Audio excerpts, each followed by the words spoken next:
جان من فدای حرف پیغمبرم. بسم الله الرحمن الرحیم. الحمد لله والصلاة والسلام علی رسول الله. اما بعد. سلام کردن به انسانها محبت و دوستی را در بین آنان ایجاد کرده و افزایش می دهد و انسان را به بهشت راهنمود می سازد. ابو هریره رضی الله عنه می فرماید که پیامبر خدا صلی الله علیه و سلم فرمودند: سوگند به کسی که جان من در دست اوست وارد بهشت نمی شوید تا اینکه ایمان داشته باشید و ایمان نخواهید داشت تا آنکه همدیگر را دوست داشته باشید. و یا شما را راهنمایی کنم به چیزی که اگر آن را انجام دهید همدیگر را دوست خواهید داشت. سلام را در میان خودتان پهن نمایید. روایت مسلم. سلام کردن به دیگران یکی از آداب خصوصی اسلامی است که خداوند متعال به مسلمانان ارزانی داشته است تا بین آنان الفت و محبت، هماهنگی و پیوند قلبی ایجاد شود. خداوند متعال در آیه 86 سوره نساء می فرماید: استعیذ بالله و اذا حییتم بتحیة فحیوا باحسن منها او ردوها. صدق الله العظیم. یعنی هرگاه که به شما سلام داده شد بر شما لازم است که بهتر از آن سلام و تحیه را یا آن که مانند آن را پاسخ بگویید. چگونه باید سلام گوییم؟ کسی که سلام دهد باید بگوید السلام علیکم و رحمت الله و برکاته و نیز پاسخ دهنده نیز بگوید و علیکم السلام و رحمت الله و برکاته. و این کیفیت سلام دادن و پاسخ آن از احادیث گوهربار پیامبر خدا صلی الله علیه و سلم استنباط شده است. از عمران ابن حسین رضی الله عنه روایت است که مرد خدمت پیامبر اکرم صلی الله علیه و سلم آمد و گفت السلام علیکم، یعنی سلام بر شما. پیامبر خدا صلی الله علیه و سلم جوابش را داد و او نشست، یعنی و علیکم السلام گفت. پیامبر اکرم صلی الله علیه و سلم فرمودند 10. باز شخص دیگری آمد و گفت السلام علیکم و رحمت الله. پیامبر خدا صلی الله علیه و سلم جوابش را داد و او نشست. پیامبر خدا صلی الله علیه و سلم فرمودند 20. باز هم نفر دیگری آمد و گفت السلام علیکم و رحمت الله و برکاته. پیامبر خدا صلی الله علیه و سلم جوابش را داد و او نشست. پیامبر خدا صلی الله علیه و سلم فرمودند 30. روایت ترمذی و ابو داود.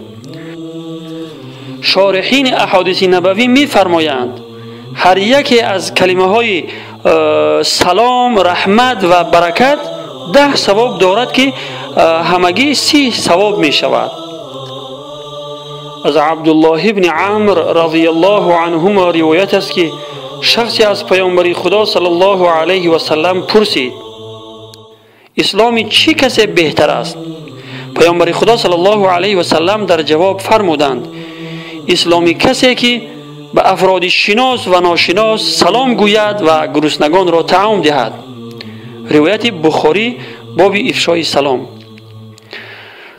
بعضی از آداب سلام کردن: 1. نباید با اشاره به یکدیگر سلام کرد مگر آنکه هنگام اشاره کردن با زبان هم سلام کنید. 2. اگر فرد مقابل خواب است نباید با صدای بلند چنان سلام کرد که از جواب سلام بیدار شود. در این حالت لازم است با صدای کوتاه و پست سلام کرد به گونه ای که شخص نشسته آن را بشنود ولی آن کسی که خواب است از خواب بیدار نشود. امام مسلم حدیث را روایت کرده است که پیامبر اکرم صلی الله علیه و سلم چنان سلام میکردند که شخص خوابیده را بیدار نمیکردند و فقط شخص بیدار آن را میشنید. روایت مسلم. 3. از ابو هریره رضی الله عنه روایت است که پیامبر خدا صلی الله علیه و سلم فرمودند سوار بر پیاده ایستاده بر نشسته، افراد کم به افراد زیاد، خردسال به بزرگسال سلام دهد. روایت بخاری. چهارم، هنگام ورود به خانه سلام کردن سنت و مستحب است. خداوند در سوره نور آیت 61 می فرماید: استعیذ بالله فاذا دخلتم بیوتا فسلموا علی انفسکم تحیة من عند الله مبارکة طیبه. صدق الله العظیم. یعنی هرگاه که وارد خانه هایتان شدید بر خودتان سلام کنید. این سلام هدیه پربرکت و پاک از جانب خداوند بخشنده است.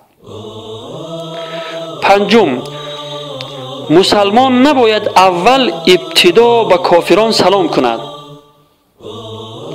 یعنی با کافران در سلام دادن پیش دستی نکند. زیرا رسول خدا صلی الله علیه و سلم فرمودند، از ابو هریره رضی الله عنه روایت است که پیامبر خدا صلی الله علیه و سلم فرمودند: یهود و نصارا را به سلام ابتدا نکنید. روایت مسلم. پس اگر آنها ابتدا به سلام کردند در جواب بگویید و علیکم.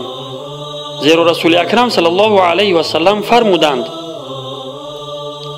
از انس رضی الله عنه روایت است که پیامبر خدا صلی الله علیه و سلم فرمودند: هرگاه اهل کتاب بر شما سلام کردند شما بگویید و علیکم، یعنی و بر شما نیز.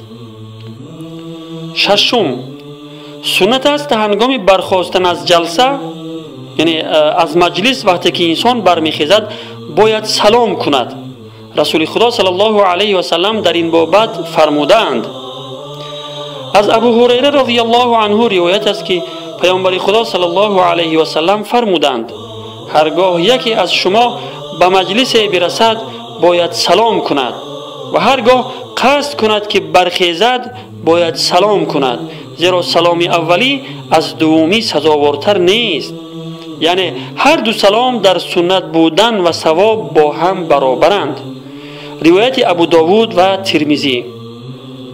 خداوند همه ما را توفیق زنده کردن این سنت پیامبر خدا صلی الله علیه و سلم را نصیب روزی بگرداند و همه ما را از جمله پیروان سنت پیامبر خدا صلی الله علیه و سلم و سنت اصحاب پیامبر رضوان الله علیهم اجمعین بگرداند. آمین یا رب العالمین.